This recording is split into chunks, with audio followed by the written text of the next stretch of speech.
சிவமே சிவமேயாவும். இன்றைக்கு 7வது நாள். எம்பெருமான் அருளாலே இறைவணக்கத்துடன் நமது நிகழ்ச்சி துவங்குகிறது.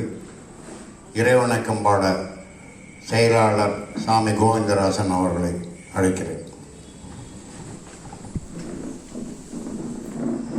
திருச்சிற்றம்பலம்.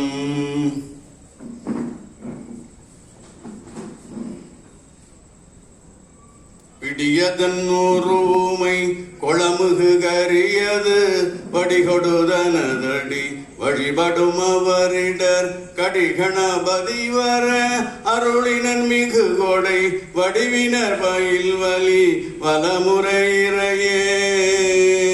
திருச்சிற்றம்பலம்.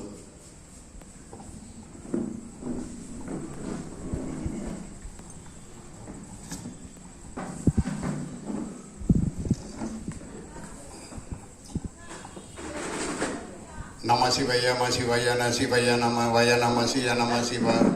தென்னாடுடைய சிவனையை போற்றி. எம்பெருமான் அருளாலே இன்றைக்கு வந்திருக்கக்கூடிய பெருமானை பற்றி ஒரு சில வரிகளை சொல்லிவிட்டு நிகழ்ச்சிக்குள்ளே செல்லுகிறோம்.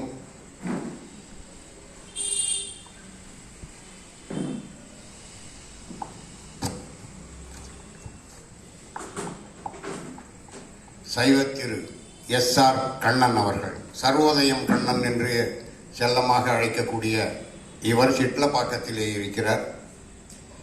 பொன்விளையும் பூமியான தஞ்சையிலே நன்னிலம் வட்டத்திலே அந்த அமிர்தமங்கலம் நாரணமங்கலத்திலே இவர் ராஜமையர் திருமதி லட்சுமி அம்மாள் மகனாக 1947 அவதரித்தார். இந்த பெருமகனார் மிக்க அனுபவம் வாய்ந்தவர். எழுத்தாற்றல், கவியாற்றல், சொல்லாற்றல், பேச்சாற்றல், பட்டிமன்ற பேச்சாளர், இப்படி பல பரிணாம வளர்ச்சிகளை கண்டிருக்கும் திரு எஸ்.ஆர். கண்ணன் அவர்கள் பல விருதுகள் பெற்றவர். அவர் வயதுக்கு நிறைய வாங்கியிருக்கார். அதெல்லாம் இங்கே சொல்லிட்டு இருந்தால் அது தனியாக இதுவாகிடும். நம்ம அந்த அளவுக்கு போகலை. இருந்தாலும் நம்முடைய பேரவையிலேயும் அவரை வாழ்த்தி பக்தி சுடர் மாமணி என்ற பட்டத்தை நாம் கொடுத்திருக்கிறோம். அத்தகைய மாமணியான திரு எஸ்.ஆர். கண்ணன் அவர்கள் 7வது பாடலுக்கான பாடல், பொருள், அதற்கான விளக்கங்கள் இதெல்லாம் அளிக்கவிருக்கிறார்கள். அதிலே நாம் லைப்போம் என்று சொல்லி அவரை பேசுமாறு கேட்டுக்கொள்கிறேன்.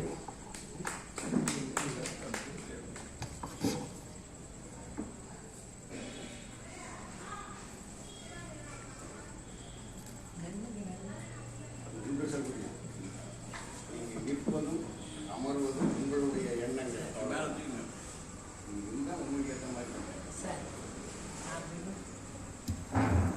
நினைச்சு தெரியும் எனக்கு. ஆசீர்வாதம் தான்.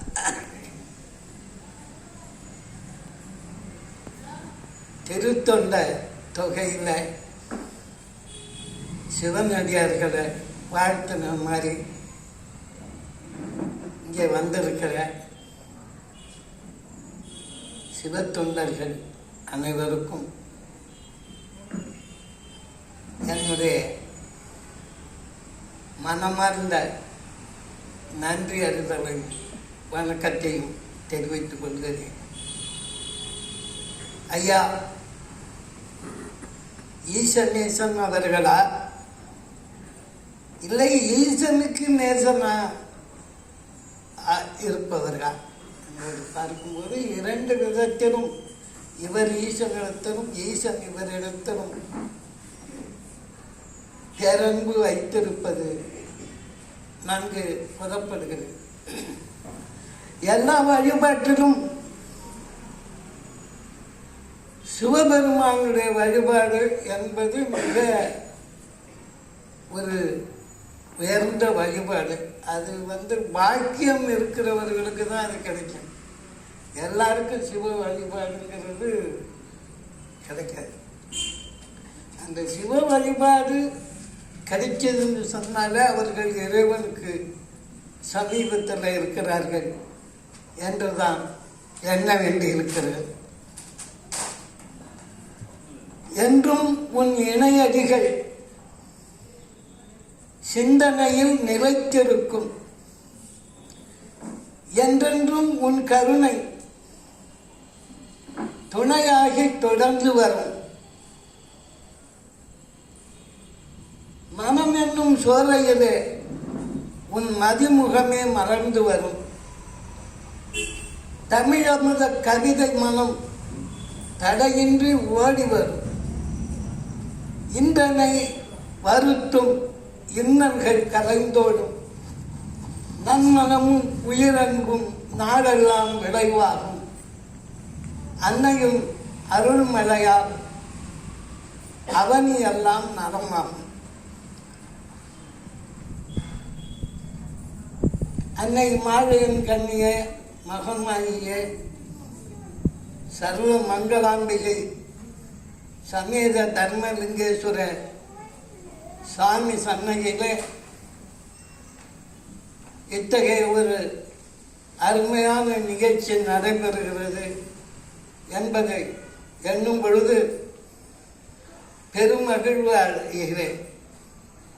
ஐயா அவர்கள் இந்த வாய்ப்பினை எனக்கு கொடுத்தமைக்காக அவர்களுக்கு என்னுடைய மனமார்ந்த நன்றியை தெரிவித்துக் கொள்கிறேன்.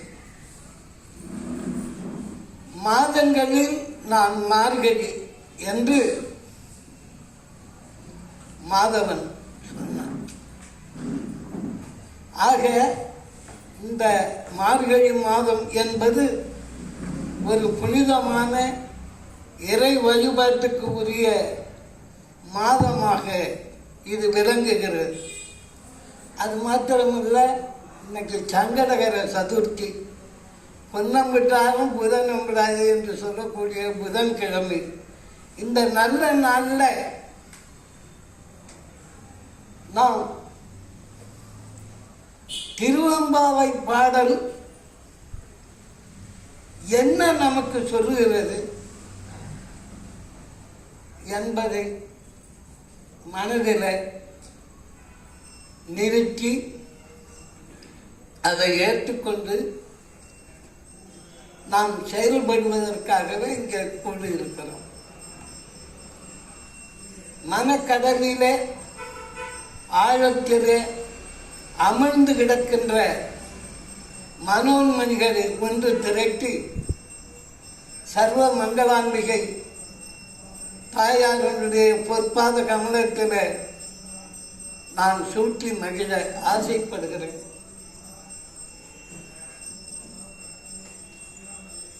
மாணிக்கவாசக பெருமான்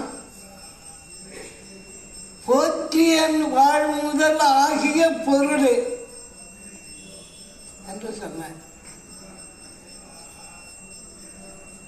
போற்றி என் வாழ் முதல் ஆகிய பொருள் இறைவன் சொல்லும் பொழுது அப்படி சொல்லியிருக்கிறார்.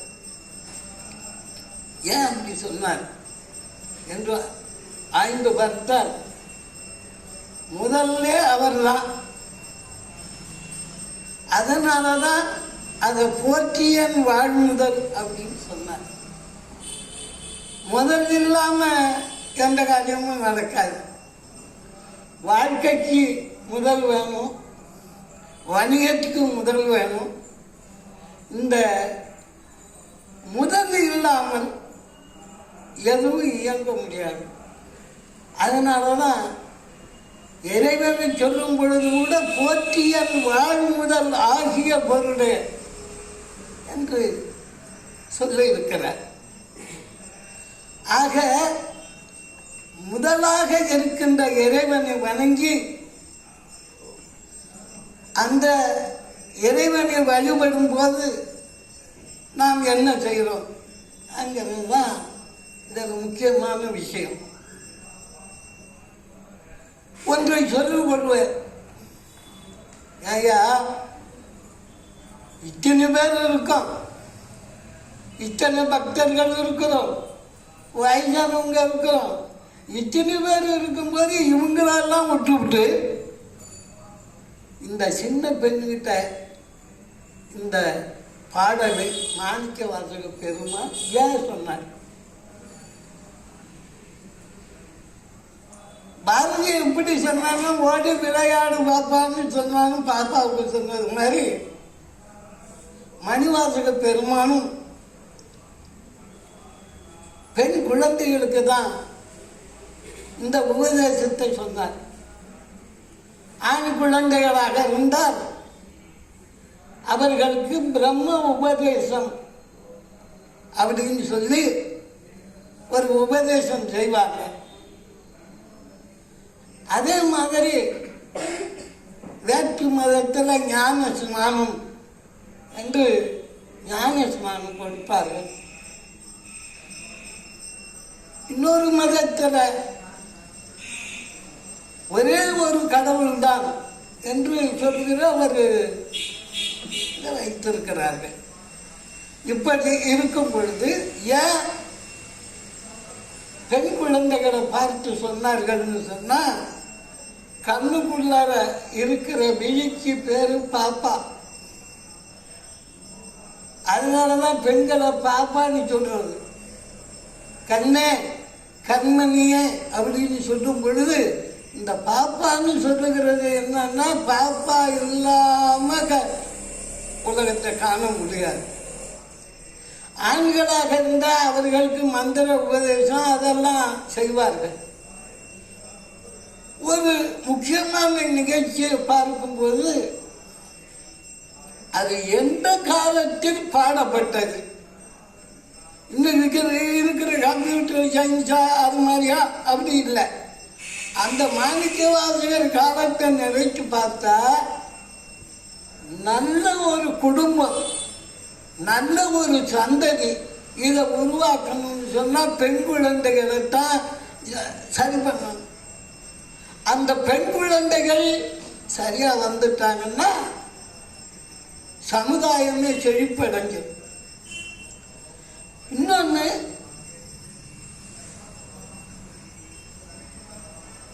ஒரு விவரம் தெரியாத ஒரு குழந்தை, ஒரு 7 வயசுக்குள்ளார உள்ள குழந்தைக்கு பாவைன்னு பேரு. அந்த மனசுல பாவை கொண்டு வைக்கணும், பாடலை கொண்டு வைக்கிறாங்க, அதான் பாவை. ஆக ஒரு பெண் குழந்தையை சமுதாயத்துக்கு தகுந்தது மாதிரி தயார் பண்றதுங்கிறது தான் இதனுடைய ஒரு வளர்ச்சி. அது மாத்திரம் அன்று இன்னைக்கு இருக்கிற மாதிரி வசதியா ஆட்டோவிலையோ காரிலையோ சௌகரியப்படி ஃப்ளைட்லேயோ வந்தெல்லாம் ஒன்றும் பார்க்க முடியாது. அந்த காலத்தில் ஊராக நடந்து அங்கே ஒவ்வொரு ஆலயங்களையும் தரிசனம் பண்ணி அப்படி வரணும். அப்படி அந்த ஆலயங்களை தரிசனம் பண்ணும்போது எங்கே சாப்பிட்றதுன்னு தெரியாது, எங்கே தண்ணி குடிக்கிறதுன்னு தெரியாது, யார் நல்லவன்னு தெரியாது, யார் கெட்டவன்னு தெரியாது. இதையெல்லாம் கடந்துதான் ஒரு ஆலயத்தை வந்து அடையும். அப்படி அந்த ஆலயத்தை அடையிறத நாயன்மார்களும் ஆழ்வார்களும் யோசிச்சாங்க. இந்த சமுதாயத்தை எப்படி நல்ல சமுதாயமா உருவாக்க முடியும் அப்படின்னு பார்த்தா, நான் வெஜிடேரியன் தான் ரொம்ப இருந்திருக்கு. அந்த நாளில் ரொம்ப ரொம்ப அதிகமாக இருந்திருக்கு. அப்படி நான் வெஜிடேரியனா இருக்கிற ஒரு சமுதாயம், கொலை கொள்ளைகள் அதை பற்றி கவலைப்படாத சமுதாயம், வன்முறையில அடி எடுத்து வச்சிருக்கிற சமுதாயம், இந்த சமுதாயத்தெல்லாம் சரி பண்ணி ஒரு நல்ல ஒரு சமுதாயமா மாத்துறது எப்படி அப்படிங்கிறத நினைச்சுதான் ஊருக்கு ஊரு கோயிலை கட்டு, ஊருக்கு ஊரு பிரார்த்தனை பண்ணு, ஊருக்கு ஊரு வழிபாடு பண்ணு, இப்படி என்று ஒவ்வொரு இடத்திலையும் வழிபாட்டு தலங்களை உருவாக்கி அந்த வழிபாட்டு தலங்களின் மூலமாக வணங்க வருகிறவர்களுக்கு நல்ல நீதிகளை எடுத்து சொல்லி அப்படி ஒரு சமுதாயத்தை உருவாக்கினாங்க. இன்னைக்கு மாதிரி கிடையாது. அப்ப எவ்வளவு தூரம் நடந்திருப்பாங்க, எத்தனை கோயில்கள் அவங்க தரிசனம் பண்ணியிருப்பாங்க, என்னெல்லாம் சொல்லி வழிபட்டிருப்பாங்கிறதெல்லாம் நினைச்சு பார்க்கணும். இன்னொன்னு, நமக்கு ரெண்டு மனசு இருக்கு.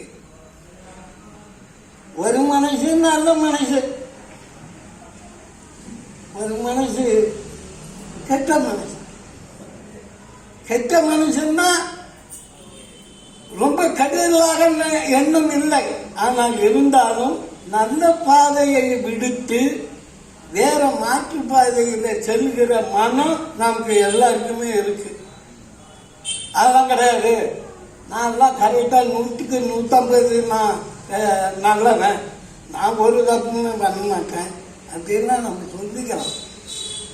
ஆனால் மனுஷன் அப்படி இருக்காது. அறவழியிலே நிற்கின்ற மனிதன், மனசாட்சிப்படி நடக்கிற மனிதன், நல்லதையே நினைக்கிற மனிதன், அவன் நல்லது செய்வான். சுயநலமாக உள்ள மனிதன், தவறுகளை செய்வதிலே கொஞ்சம் கூட தயங்காம இருக்கிற மனிதன், அந்த மனிதன் வேற வேற பாதைகள்ல போவான். இது இயல்பு, நாங்குள்ளே இருக்கு, இல்லைன்னு சொல்ல முடியாது. ஐயாட்ட இருக்கிற மனிதர்கள் தூக்கிட்டு போறதுக்கு எனக்கு ரொம்ப நேரம் ஆகாது, தூக்கிட்டு போயிடுவேன். ஆனால் பின்னாடியே போறது யாரும் அதெல்லாம் என்ன செய்யுது, அதுக்கு பயந்துக்கிட்டு தான் நான் தூக்காம இருக்கேன். ஆக மனிதன் ஒரு சமுதாய மிருகம். முதுகெலும் உள்ள பிராணிகள்ல எந்த பிராணி வச்சுன்னா மனுஷன் சொன்னா 2 மார்க்கு கண்டிப்பா உண்டு சயின்ஸ்ல. ஆக மனிதனிடத்திலே கெட்ட குணங்கள் இருக்கு. ஒன்றும் இல்லை, இந்த பூர்வ ஜென்ம வாசனைங்கிறத பற்றி நினைப்போம். ஒரு மரத்தடியில் நிற்கிறோம், அது ஒரு புளிய மரம். ஆட்டோமேட்டிக்காக நம்ம என்ன பண்ணுவோம், அந்த இலையை விட்டு நம்ம பிடிச்சிட்டு இருப்போம். அது ஏன்னா பூரி ஜென்மத்தில் இந்த இலை தழத்து இந்த வாசனை இருக்கு பாருங்க, அந்த வாசனை இவனுக்கிட்ட இருக்கு. அதனால அது அவனை சாப்பிட தூண்டுது. அதே மாதிரி ஒவ்வொரு விஷயத்தையும் எடுத்து பார்த்துக்கிட்டா நிறைய விஷயங்கள் சொல்லலாம். ஒரு உதாரணத்துக்கு சொல்றேன். கண்ணை மூடிக்கிட்டு கொஞ்ச நேரம் மனசுல யோசனை பண்ணி பாருங்க. ஒரு பெரிய பாலம் வச்சிருக்கிற பாத்திரம், அந்த பால் பாத்திரத்துல ஒரு பூனை உட்கார்ந்து இருக்கு. அது நினைச்சா அந்த பாலை குடிக்கலாம். ஆனா அது அப்படி எட்டி பார்க்கும்போது எதுக்க ஒரு செவுத்துல ஒரு கரப்பு இருக்கு. இந்த பாலை விட்டு இந்த கரப்பை தெருவில்லாமான்னு பார்த்துக்கிட்டு அதை முடிச்சுக்கிட்டு இருக்க வழிய பார்த்துக்கிட்டே இருக்கும்போது அந்த பாலை சாப்பிடணும்னு அதுக்கு தோணல. இது பரப்பமைந்து கேள்வி. பார்க்கலன்னேல் பூனை கருப்பருந்த நாடும் கடன். அதனுடைய மனுஷன் அந்த கருப்பை திங்கிற புத்தி தான் இருக்கக்கூடிய இந்த பால் குடிக்கலாங்கிறது எண்ணம் இருக்காது. இது ஒரு பூர்வ ஜென்மத்தில் ஒரு வாசனை. இன்னொன்று சொல்றேன், ஒரு பெரிய பாதை, அந்த பெரிய பாதையில 2 பேர் போனாங்க. யாரு அப்படின்னா ஒரு பெரிய துறவி, ஒரு சின்ன துறவி. இந்த 2 துறவியும் அந்த பாதை வழியா போயிட்டு இருந்தாங்க. நடுப்புற ஒரு ஆறு குறுக்க வந்துச்சு. அந்த இடத்துக்கிட்ட வந்த உடனே அப்படி பார்க்கும்பொழுது அங்கே ஒரு பெண், அழகான பெண் நின்றுக்கிட்டு இருந்தா. இதை இவன் பார்த்த உடனே நினச்சிக்கிட்டான். அம்மா பெரிய துறவி கேட்டார், அம்மா நீ ஏம்மா இங்கே தனியாக நிற்கிற அப்படின்னு. அதுக்கு அந்த பெண் சொன்னா, அக்கறையில் தான் நான் பிறந்து வளர்ந்தேன். எங்கள் அப்பா அம்மா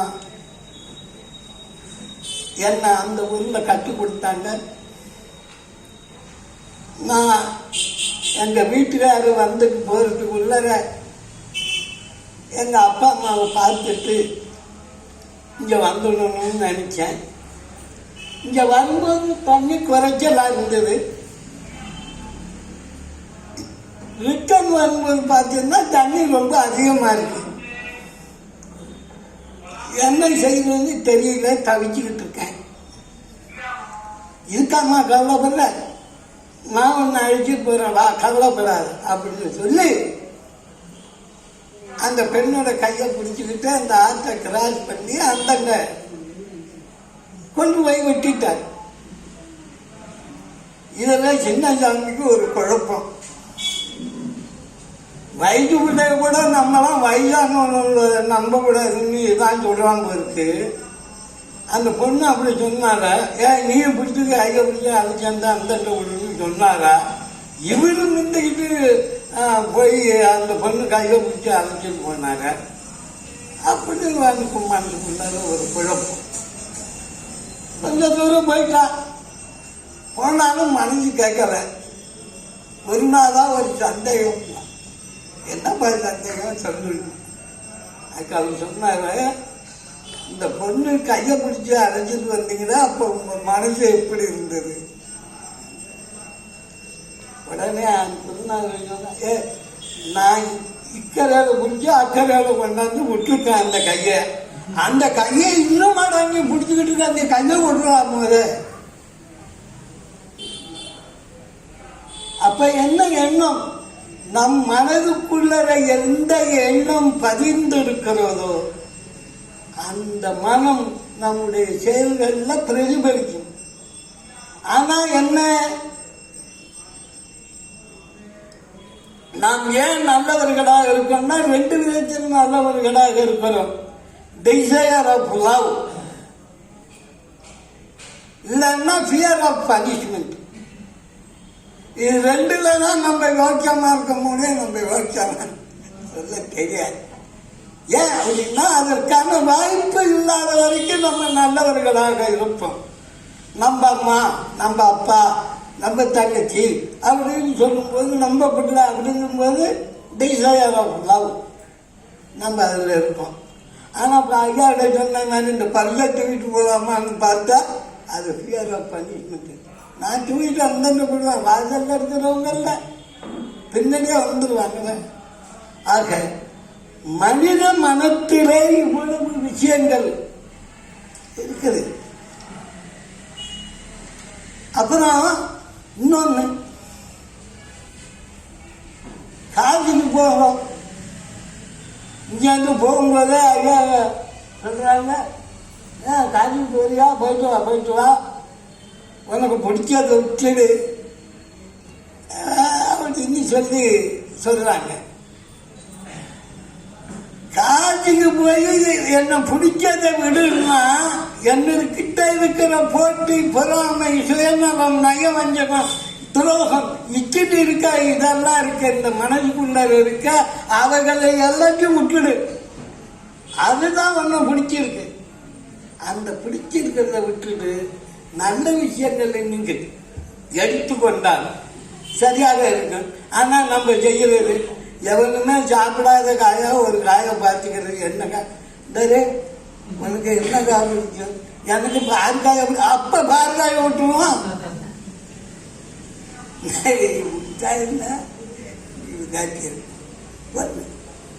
அதே மாதிரி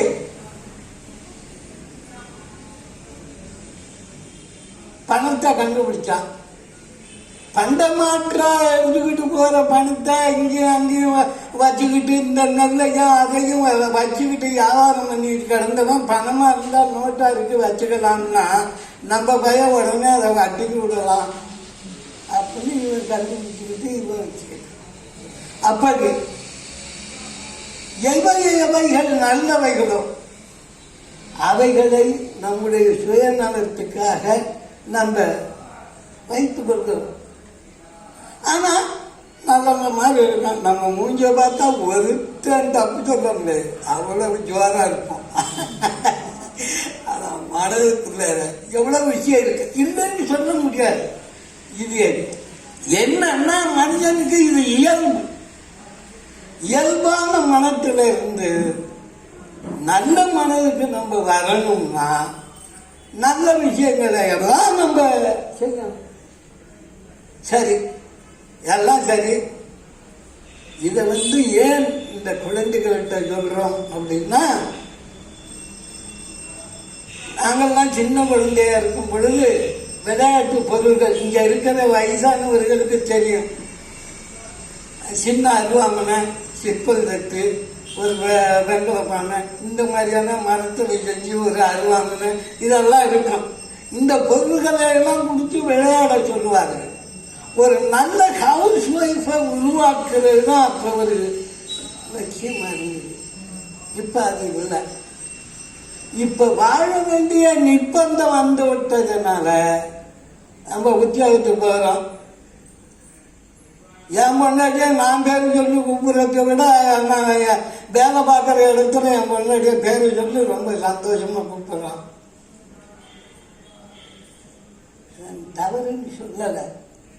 ஆனா அந்த மாதிரியான ஒரு நிர்பந்தத்துக்கு நம்ம வந்தாச்சு. நம்மளுடைய வாழ்க்கை நிலைமை வந்துட்டு, அதனாலதான் இதை எப்படி போக்குறது அப்படின்னு சொன்னா, மனதை தூய்மைப்படுத்தணும்.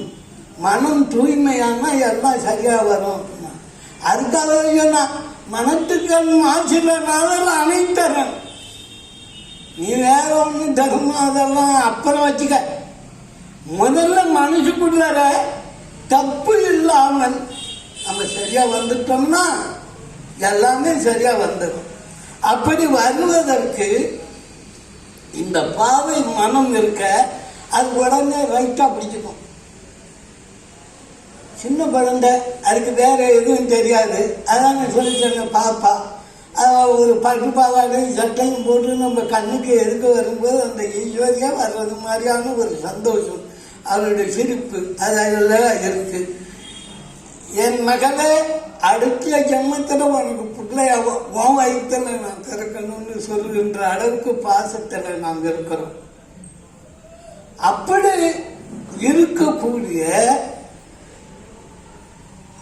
சின்ன குழந்தைகளிடத்துல இந்த விஷயங்களை எல்லாம் நம்ம சொன்னோம்னா அது உடனே பிடிச்சிக்கும்.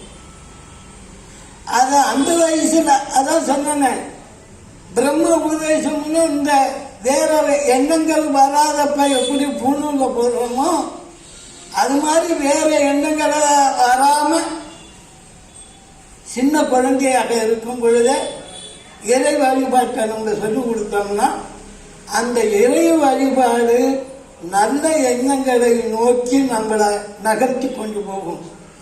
நடமாடும் கோயில் நம்பர்கொன்று ஈயில் படமாடும் கோயில் பரமர்க்குத்தானே அப்படி சொன்ன. நடமாடுற மனுஷனுக்கு நீ செய்ய, கஷ்டப்படுறவனுக்கு செய்ய, அது இறைவனுக்கு செய்கிற தொண்டாக அது மாறும். இந்த விஷயங்களை எல்லாம் சின்ன குழந்தைகளுக்கு நம்ம சொல்லிக் கொடுக்கிறோம். இன்னொன்னு,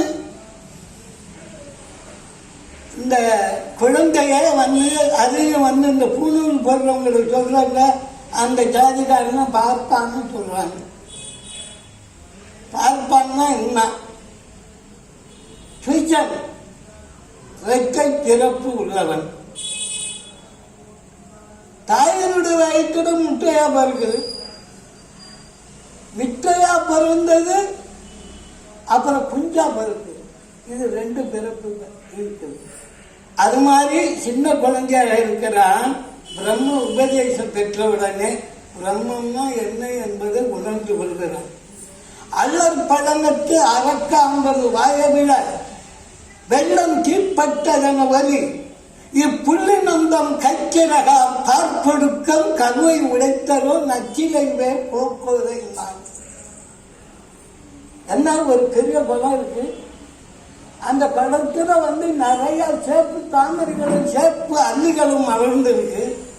அது எல்லாம் தண்ணியில ரிஃப்ளெக்ட் ஆகுது.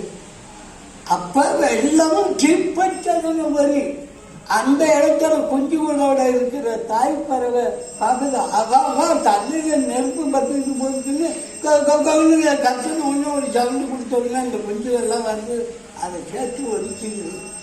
அல்லம் பழனத்து அரக்காம்பது வாயவிழ வெள்ளம் தீப்பட்டது என ஒரு இப்புள்ளினந்தம் கரிச்சிறகால் பார்ப்பொழுக்கம். பார்ப்பு ஒழுக்கம்னா குஞ்சு. முதல்ல முட்டையா இருந்தது, முட்டை இப்போ குஞ்சாகி இருக்கு. இது நச்சிலை வேர் கோக்கோதை நாடு அப்படி உள்ள நாடு ஆகிறதுனால இதை சொல்லும் பொழுது என்ன சொல்றாங்க? ஞான ஸ்நானம் கொடுக்கிறார்கள். ஓர் இறைவன் என்கிற கொள்கையை அமல்படுத்துகிறார்கள். இறைவனை பற்றிய விஷயங்களை சொல்லிக் கொடுக்கிறார்கள். இதெல்லாம் சின்ன வயசுலேயே சொல்லிக் கொடுத்தா நல்லா வரும். சின்ன வயசை விட்டு 2 புள்ள பெற்றதுக்கு அப்புறம் சொன்னா போய நானே என் மகனை என்ன பண்ணுறதுன்னு தெரியாம முடிச்சுக்கிட்டு பொண்ணுக்கு வேற கல்யாணம் பண்ணு. இப்போ வியாக்கியானம் போடுறேன் நானா கேட்பேன் போய் அப்படின்னு சொல்லுவேன். ஆனால் சின்ன குழந்தையாக இருக்கும் பொழுது எழுப்பின உடனே சொல்லிக் கொடுக்குற. அதனால காலை எழுந்தவுடன் படிப்பு. காலையில படிக்கணும். அப்பதான் அது மனசுக்குள்ள பதியும். அப்படி காலை வேளையில எப்படி படிப்பை சொல்லிக் கொடுக்கிறோமோ அது மாதிரி இளம் வயதிலேயே குழந்தைகளுக்கு நாம் நல்ல செய்திகளை கற்றுக் கொடுத்தால் அவர்கள் வாழ்க்கை வளமாக அமையும். அதை விட்டுவிட்டு எழுப்புறதுன்னா என்ன அப்படின்னா, எழுப்புதல் என்றால் இயங்க வைத்தல், தூண்டி விடுதல். நம்ம பேச்சு வழக்கிற பேச்சுக்கோ அவனை தூண்டி விட்டியா, அவன் ஏற்கனவே போறீங்க, இப்ப அவனை வேற நீ கிளப்பி விட்டியா அப்படின்னு கேட்கிறான். ஆக எழுப்புதல் என்பது இயங்க வைத்தல். ஆக எழுப்புதல். 2வது நீராடுதல். எதுக்காக நீராடுது அப்படின்னா, காலையில தண்ணியில் எழுந்திரிச்ச உடனே மூக்கை பிடிச்சி காப்புன்னு 30 இடம் முழு நாளும் புண்ணியம் வரும்னு இல்லை. நீரா சொன்னான், நித்தம் நித்தம் நீராடி நெடுமால் அருளை பெறலாமே, தட்டும் தவளை நீங்களும் அந்த தனிப்பேர் அடைய வேண்டாமோ. நீ சும்மா நாளும் அவன் போயிட்டுக்கிட்டு முடிவிட்டு கிடந்தா அவன் வந்துடுமா. நித்தம் நித்தம் நீராடி நெடுமால் அருளை பெறலாமே, தட்டும் தவளை நீங்களும் அந்த தனிப்பேர் அடைய வேண்டாமோ. அதெல்லாம் மோட்சத்துக்கு போயிருக்கணும்ல. சரி, அது வேண்டாம். பெண்ணின் இன்பம் பிறப்பதனால் பெரும்பேர் அடைவோம் என்றாலோ, மண்ணில் உள்ள அதிகளுமே அந்த மாப்பேர் அடைய வேண்டாமோ. நம்மள பாவம், அது பேரு மாய பியாயி. அந்த பியாயி ஒரு நாளைக்கு இல்லைன்னா நம்ம படுற பாவம் அதோட கேட்போம். அதனால ஒண்ணு வந்துடாது. எல்லாத்தையும் சொல்லிட்டு கடைசியா சொன்னா, சீலம் பேணும் உள்ளத்தை தெய்வம் நாடி வராது. மனசு நல்லா இருந்ததுன்னா தெய்வம் உன்னிடத்துல சேர்ந்து விடும் என்று பல இதை சொல்லியிருக்கிறார். இதை மாணிக்கவாசக பெருமான் ரொம்ப நன்றாக சொல்லியிருக்கிறாங்க.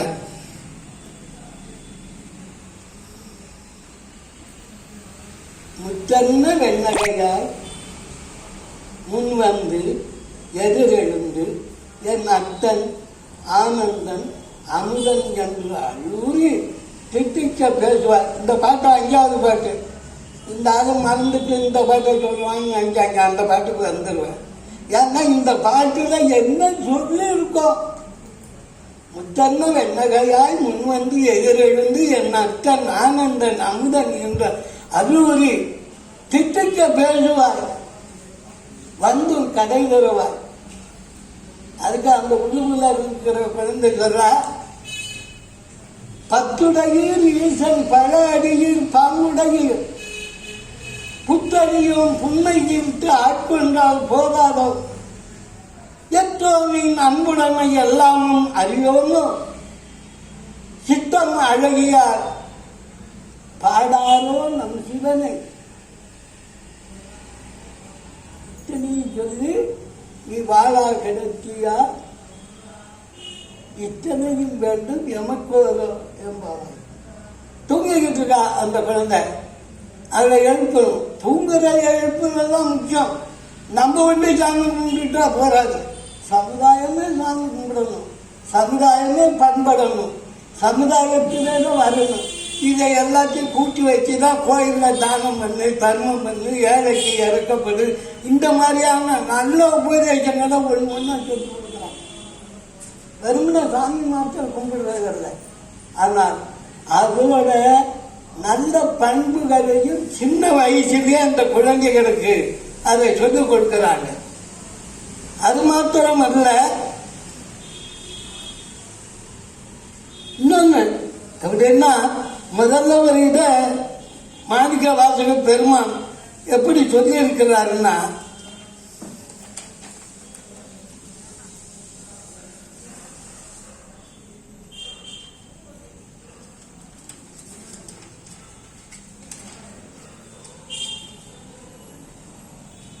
ஒவ்வொரு விஷயங்களாக சொல்றார். அப்படி சொல்லும் போது அவர் சொல்றார், பத்துடையில் ஈசன் பல அடியில் பாங்குடையில். நான் இப்பதான் புதுசா உங்களோட சேர்ந்துக்கிட்டு பாவை பாட்டெல்லாம் பாடுறதுக்கு வந்திருக்கேன். இதுக்கு முன்னாடியே நீங்க பாடிக்கிட்டு இருக்கீங்க. பத்துடையில் ஈசன் பல அடியில் பாங்குடையில் புத்தடியும் புன்மை தீர்த்து ஆட்கொண்டால் போதாதோ.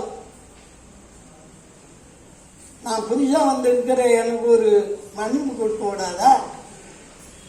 நான் இப்பதான் புதுசா வந்திருக்கேன். ஆனா நீங்க ஏற்கனவே சிவபெருமானோட ஐக்கியப்பட்டிருக்கிறீர்கள், மனசார நினைச்சிருக்கீங்க, அதெல்லாம் செய்திருக்கீங்க. அதனாலதான் என்னையும் நீங்க மன்னித்து உங்களோட சேர்த்துங்க.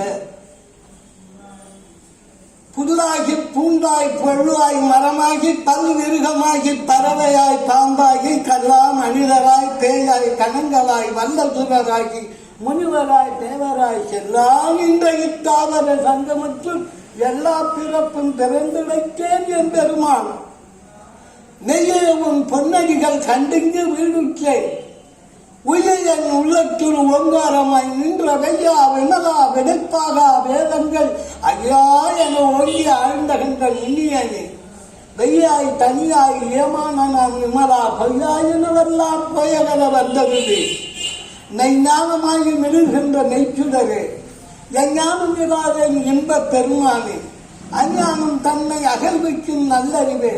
ஆக்கம் அளவிருகி இல்லாய் அனைத்துலகும் ஆக்குவாய் காப்பாய் அழிப்பாய் அருள் தருவாய் போக்குவாய் என்னை புகுவிப்பாய். நின் தொழும்பின் நாற்றத்தில் நேரியாய் செய்யாய் நனியானே மாற்ற மனங்கழிய மன்ற மரகோனை. ஐயா, இந்த புத்தகத்தை எழுதிருக்க, அதை பற்றி தனியாக நிறைவு செய்யும்போது சொல்றேன். இவர் செய்திருக்கிற ஒரு புரட்சி என்னன்னா, வைணவத்தில் எல்லா பாடல்களுக்கும் உரை எழுதி எல்லாரும் படிக்கிறது மாதிரி வச்சிருக்காங்க. சைவத்தில் அப்படி இல்லை.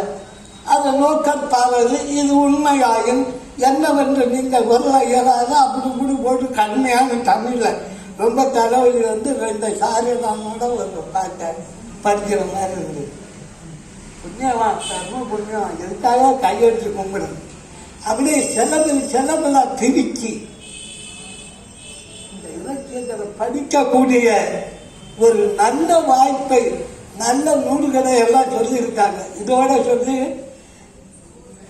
விலங்கு மனத்தால் விமலா உனக்கு கலந்த அன்பாகி கசிந்துள்ளுருகும் நடந்தான் இல்லாத சிறியருக்கு நல்கி நிலந்தல்லேல் வந்தருளை நீழ்கடல்கள் காட்டி ஞாயிற்கடையாய் கிடந்த அடியருக்கு தாயிற் சிறந்த தயாவான தத்துவனே மாசற்ற ஜோதி மறந்த மலர்ச்சுடரே பேசுவனே பத்தரித்து பாதிக்கும் ஆரியனே நேச அருள் புரிந்து நெஞ்சில் வஞ்சங்கட பேராது நின்ற பெருங்கருணை பேரா கதறான் இந்த மனுஷன். எவ்வளவு சிவனுடைய பெயர்களை அவர் பேராது நின்ற பெருங்கருணை பேராரே ஓராதார் உள்ள தொழிக்கும் ஒளியானே நீராய் உருக்கிய நாருயிராய் நின்றானே இன்பமும் துன்பமும் இல்லானே உள்ளானே அன்பருக்கு அன்பனே யாவையுமா அல்லையுமாம் சோதியனே துண்ணினுடைய தோன்றா பெருமையனே அரியனே அண்ணன் அருளாது இல்லானே ஈர்த்தனே ஆண் கொண்ட எந்தை வருவானே கூட்டமை ஞானத்தார் கொண்டுணர்வார் தங்கரத்தின் நோக்கரிய நோக்கே நுணுக்கரிய நுண்ணுணர். எப்படி சொல்லி போறீங்க? ஏதாவது ஒரு இடத்த கதர்னார். ஏன் அப்படின்னா திருவாரூரில் பிறந்த திருவாரூரன் பாண்டிய மன்னனுடைய ஆளை கிடந்த குதிரை வாங்க போய் குதிரையை வாங்காம கோயிலை கட்டினான். இப்ப கோயில பணத்தை எடுத்து குதிரை ஆடும் சென்னைக்கு போயிடுவான். ஆனா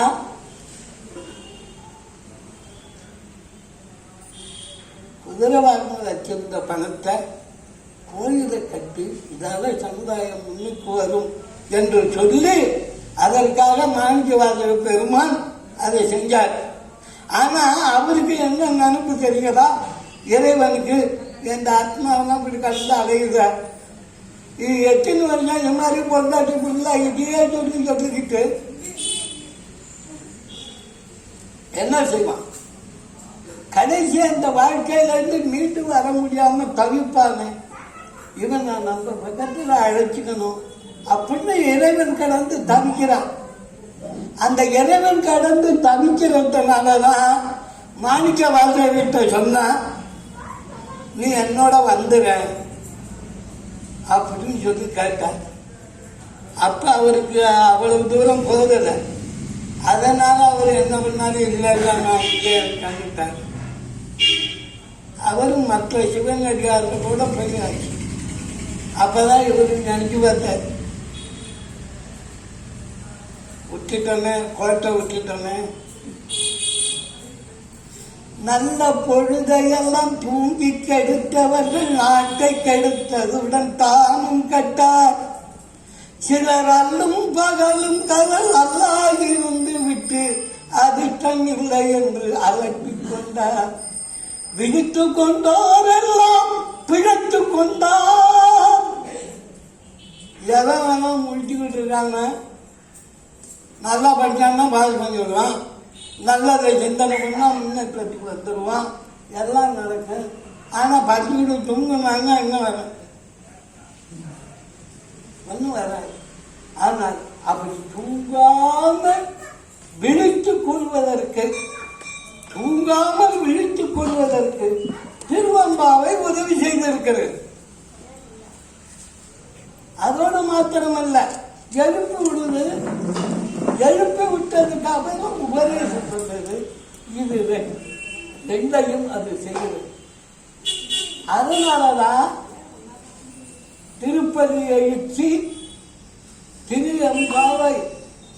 இதுல திருன்னு சொன்னா ஏதோ ரொம்ப மரியாதைக்கு உரிய சொல்லு, அதனாலதான் திருன்னு போடுறாங்கன்னு சொல்லிக்கிட்டு கிடக்கிறான். சில பேர் 2-3 திருவை போட்டுட்டு என்ன செய்யறதுன்னு தெரியாம திருன்னு முடிக்கலாம். ஆனா திரு அது அல்ல. நல்லவைகளின் பொழுதும் கெட்டவைகளின் போதும் சமமான மனநிலை யாருக்கு இருக்குதோ அவன் தான் திரு. அதனாலதான் அந்த திரு என்பதை நாம் வாழ்க்கையில பயன்படுத்திக் கொள்வது. ஐயா கையால் சொல்றது எனக்கு தெரியாது. பார்க்கிறேன்.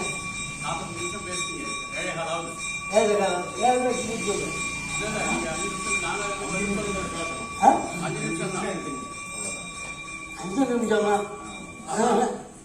15 நிமிஷம் எனக்கு வேணும். 7:15 விட்டுருவேன். ஆமா. அப்புறம் என்ன அப்படின்னா அந்த பாடல்ல என்ன முக்கியமாக சொல்லப்பட்டிருக்கிறது? இன்னும் பாட்டுக்கா வரலைய, மற்ற இடங்களுக்கு தானே வந்திருக்கிறோம். என்ன பாட்டு? அவர் பாட்டுக்கு பேசிட்டு இருக்காரு. ஆமா, அன்னே இவையும் சிலவோ. ஒரு பாட்டை படிக்கும் பொழுது எப்படி படிக்கணும், அந்த பாட்டிலிருந்து என்னத்தை, ஒரு தடவை பாட்டை படித்தா ஒரு அர்த்தம் தான் தெரியும், ரெண்டாவது தடவை படித்தா ஆகா இன்னும் என்னமோ விஷயம் இருக்குன்னு தெரியும், மூன்றாவது தடவை ஆழ்ந்து படிக்கும் போதுதான் முழுமையான இது தெரியும்.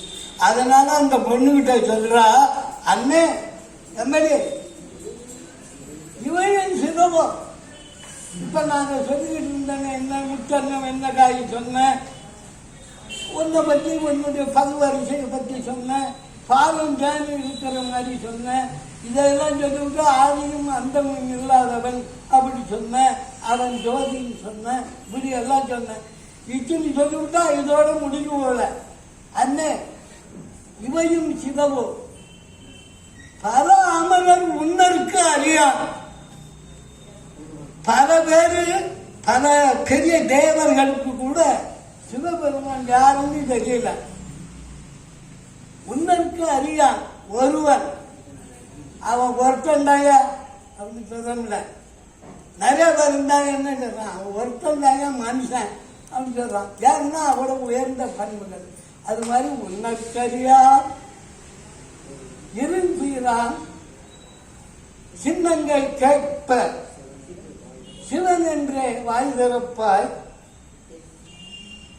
இந்த மேலந்தாரம் இந்த இடத்துல ஐயா பற்றி சொல்லணும். இந்த சிவ வாக்கியங்களை அறிமுகப்படுத்தினார் புண்ணியவான், அதை சொல்லணும். எவ்வளவு பெரிய பெரிய நிகழ்ச்சியெல்லாம் நடந்திருக்கு. அந்த சிவ வாக்கியங்கள்ங்கிறது என்ன அப்படிங்கிறத அவர் அவருடைய கூட்டத்தில் சொன்னார்.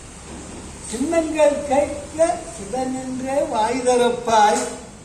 தென்னா என்ன முன்னம் தென்பாண்டு தில்லையில் கூட்டனே தென்பாண்டு நாட்டானே அல்ல பிறவி அறுப்பானே ஓ என்றென்று சொல்லற்கரியானை சொல்லி திருவடிக்கு சொல்லிய பாட்டின் பொருள் உணர்ந்து சொல்லுவார். சும்மா கராம்போது பல்லாயிட்டு மாதிரி ஓதாமல் வருமானம் இருக்க வேண்டாம், இருக்கவே வேண்டாம், இது என்ன பொருளா, இந்த மாதிரி ரொம்ப பேர் சொல்லியிருக்காங்க.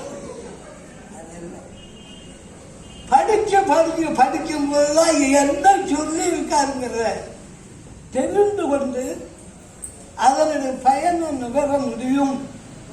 என்ன முன்னம் கீசேர் எழுகப்பார். அவ பேரு சொன்ன உடனே சந்தோஷம்.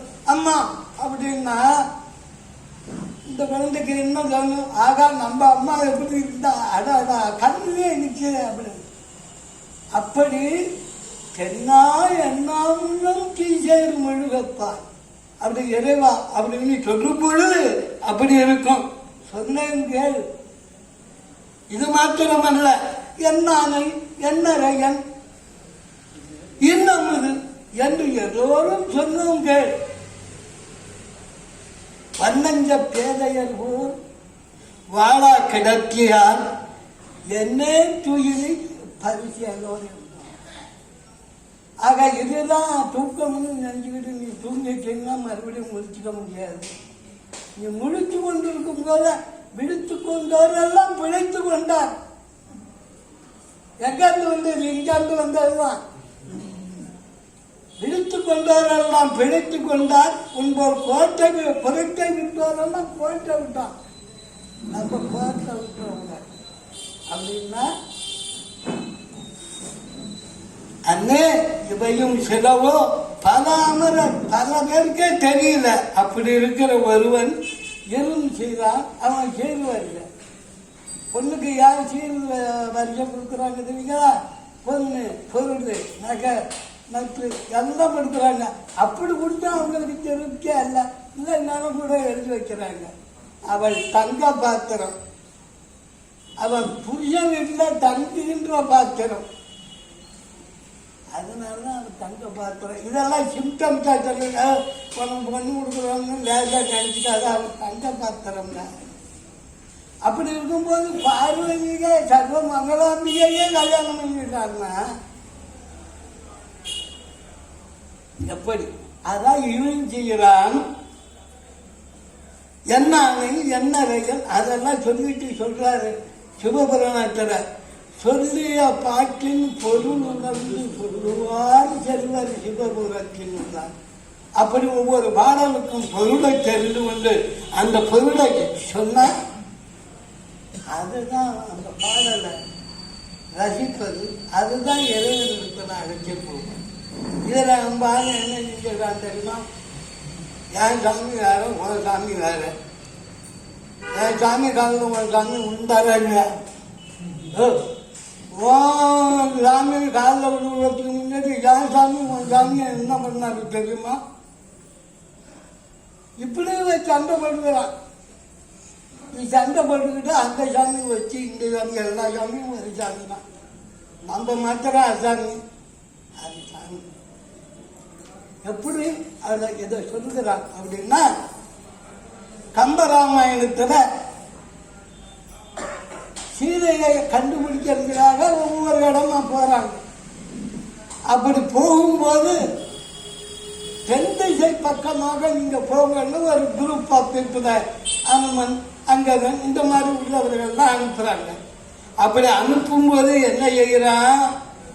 அரண் அதிகம் உலகளந்த அறி அதிகன் என்று உரைக்கும் அறிவிலோர்க்கும் பரகதி சென்று அழைவு அறிய பரிசே போல் புகழறிய பண்டிக்கிறான். என் சாமி தான் வச்சு உன் சாமி தான் ஒரு செய்தி சொல்லிவிட்டு இது என்ன முட்டா நேரில் இல்லை இருக்கு. அதுவும் உறைஞ்சு போயிருக்கு எங்களை. இப்படி அது தத்துவார்த்தத்தை விளக்குகின்ற இறைவன் திருவுருவங்களை அன்று எல்லாம் ஒரு கடவுள் தான். அப்படிங்கிற தத்துவத்தை தெரிஞ்சுக்கிறதுக்கு நீ போற பாதையில அருந்ததி மலைன்னு ஒன்று வரும். அந்த அருந்ததி மலையை வணங்கி கும்பிட்டுட்டு நீ அந்தண்ட போன்னு சுக்கிரவன் தென் திசைக்கு போறவர்களை பார்த்து சொல்கிறான். பரகதி இறக்கும் பரிசே போல். அந்த மாதிரி உள்ளவனுக்கு பரகதி கிடைக்காது. என் சாமி வச்சு அதை பண்ணாரு இதை பண்ணாரு இப்படி சொல்லிக்கிட்டு சாமியை தெரிந்து பண்றதெல்லாம் கிடையாது. பரகதி இழக்கும் சொல்லிட்டான். சாமி பற்றி ஒத்தியா சொல்லு, அதை பற்றி தப்பு இல்லை. நீங்கள் காப்பு வாங்கும் போது சர்வோதயம் கண்ணன் காப்பு என்று வாங்குங்கள் அப்படின்னு நான் ஒரு விளம்பரம் கொடுக்குறேன்னு வைக்கிறேன். சரி விட்டுக்க. ஐயா வேற காப்பு இருக்குன்னு சொன்னா அந்த காப்பியை வாங்காதீர்கள்னா கேள்வி போட்டு கொண்டாட ஓட்டுவாரு. ஒன்றை பற்றி வைத்தியா இருக்குது, இன்னொன்று பற்றி நீ சொல்லாது. இப்படி எல்லாம் விளக்கங்களை எல்லாம் சொல்லி சுடர் தொகையை தொழுதுவோர்க்கெல்லாம் வரம் அதிகம் தரும் தகைய அருந்ததியா நெடுமலையை வணங்கிவிட்டு அந்த ஆக சிக்னல் வந்துட்டு நிகழ்வு நிறைவேற்றிருக்கிறேன். இந்த சொல்லிய பாட்டின் பொருள் உணர்ந்து சொல்லுவார் செல்வர் சிவபுரத்தில் உள்ளார். சிவனடிக்கு பல்லோரும் ஏற்ற பங்கு. நேற்றைய விட இன்னைக்கு நம்ம கேட்காத ஒரு சாதாரண ஒரு விஷயம் செய்யணும். நேற்று வரைக்கும் எனக்கு கார் ஓட்ட தெரியாது. அந்த ஐயா வாயலாம் என் பக்கத்தில் உட்காரு அப்படி சொல்லி அழைச்சி போய் கார் ஓட்டுறது இன்னைக்கு நான் தெரிஞ்சுக்கிட்டேன். ஆக செல்லுதல் என்பதற்கு நிறைய விஷயங்கள் இருக்கு. தாய்மார்கள் உணவை பக்குவம் பண்ணும்போது கூட சில விஷயங்களை புதியதாக கற்றுக் கொடுக்குறேன். இப்படி எல்லா விஷயங்களையும் கற்றுக்கொண்டு இந்த ஓதாமல் வருநாளும் இருக்க வேண்டாம் இருக்கவே வேண்டாம்னு சொல்றதை விட்டுவிட்டு ஒரே ஒரு பாடலை படித்தால் கூட அந்த பாடல் சொல்லுகின்ற உண்மை என்ன, அது உணர்த்துகின்ற தத்துவம் என்ன அப்படின்னு உணர்ந்தா நேற்றை விட நம்ம இன்னைக்கு அறிவார். இப்படி கொஞ்சம் கொஞ்சமா அறிவாளியாக போனால் நல்லா வந்துடும். அதுக்காக தான் சபரிமலைக்கு போகிறதுக்கு 18 வருஷம் வாழான்னு சொல்கிறோம். எப்படின்னா கார்த்திகை மாதம் மாலை போட்டுக்கிட்டு கார்த்திகை மார்கழியில் போய் தை மாதம் போகிறதுக்கு 2 மாதம் 30 60 நாள். 18 வருஷம் போனால் 18 மலைக்கு போனோம்னா 18 2 36 மாதம் 3 வருஷம். அப்படி கொஞ்சம் கொஞ்சமாக இருந்தது வழக்கமாகி அது குணமாக பரிமளிக்கும் என்பதை சொல்லி முடிக்க முடியாத மனசோட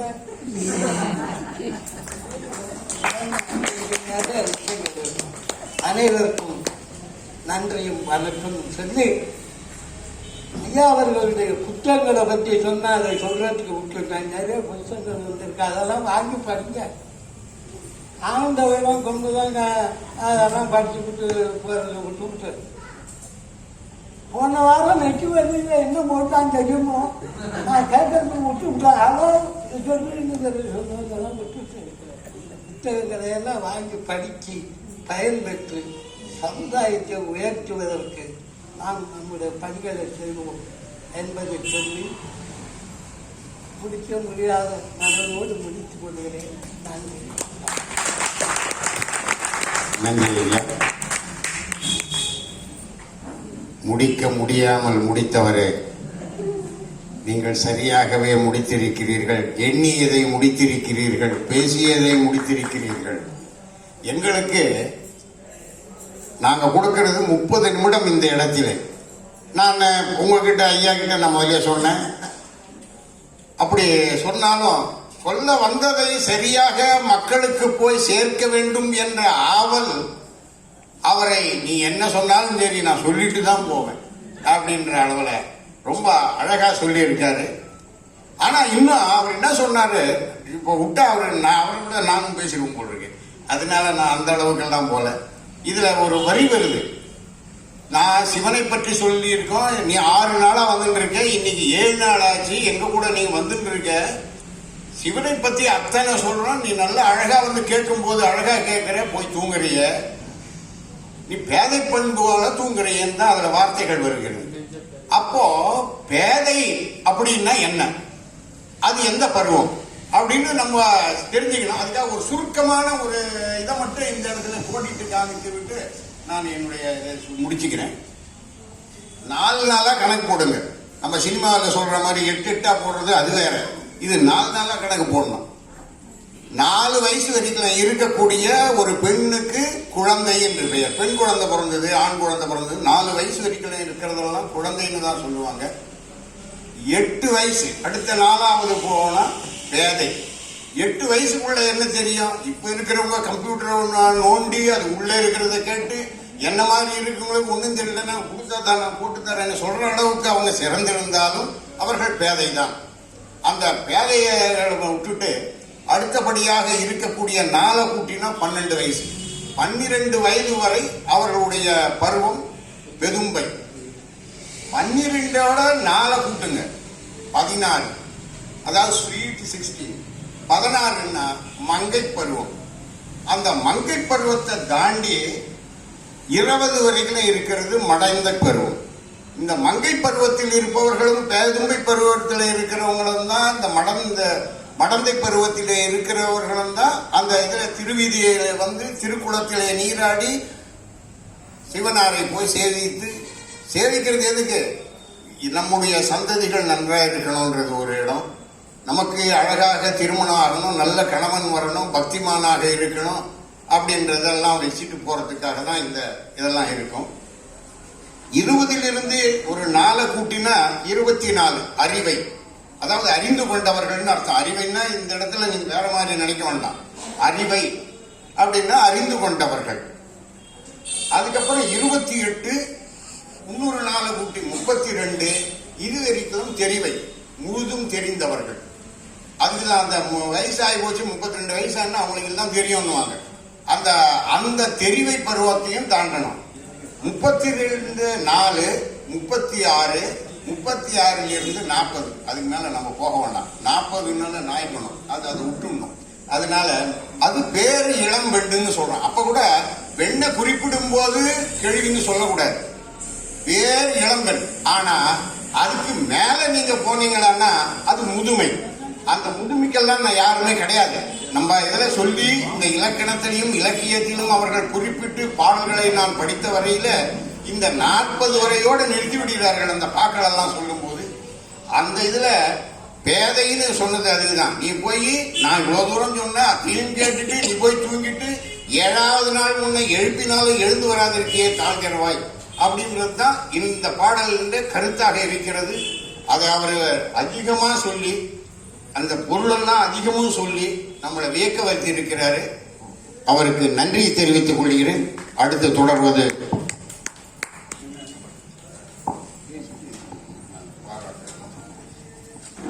ஐயா மிக சிறப்பாக பாடினார்.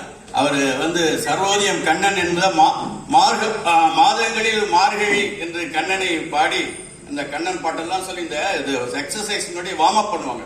இந்த மனசை ஒரு நிலைக்கு கொண்டு வந்து நம்ம அளவாகிற மனத்தை ஒரு நிலப்படுத்தணுங்கிறதுக்காக அவர் இந்த பல செய்திகளை சொன்னார். மிக அருமையான செய்திகள் தான். அந்த துறவியை பத்தி சொன்னாரு. அந்த 2 துறவி போனாங்க, கையை பிடிச்சிட்டு போனாரு. அந்த ஒரு துறவியுடைய மனம் ஏன் எப்படி இது வயசான துறவியா இருக்கு, இதெல்லாம் நீ பெண் என்னப்பா நான் அங்கேயே விட்டுட்டு வந்துட்டேனே நீ இன்னுமா நினைச்சுக்கிட்டு இருக்கேன்னு அந்த மனத்தினுடைய தன்மையை சொன்னாரு. அது மாதிரி பூனை கதையை சொன்னாரு. பூனை பால் இருக்கும்போது பாலை விட்டுட்டு கர்ப்பாம்பூச்சியை சாப்பிட்டதுன்னு இந்த மாதிரி பல கதைகள் சொல்லி நம்ம மகிழ்வித்தார். சிவபுராணத்தை சொன்னார். அது பெரிய விஷயம். திருவாசகத்துல இண்டெக்ஸ் ஆஃப் த மைண்ட் அப்படிங்கிற மாதிரி திருவாசகம் அந்த 51 பாடல்களுக்கு உள்ள உள்கருத்து ஒண்ணுதான் சிவபுராணம். நமச்சிவாய வாழ்க நாதன்தாள் வாழ்கன்னு ஆரம்பிச்சு அம்மை எனக்கு அச்சோவேன்னு முடிக்கிறார். சிவசக்தி சொரூபம் அது. திருவாசகம் சிவனை முதலில் முன்னிறுத்தி அம்மையிலே முடிக்கிறார். சிவசக்தி சொரூபம் அது.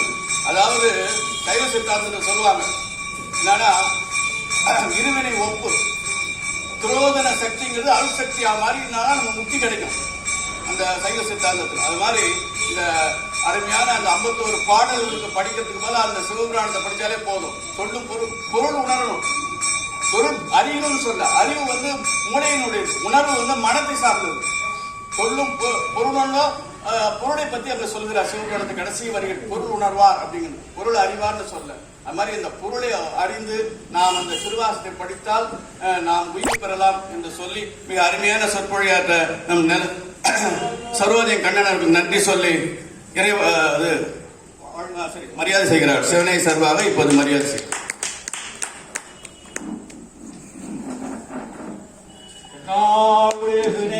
போற்றி போற்றி.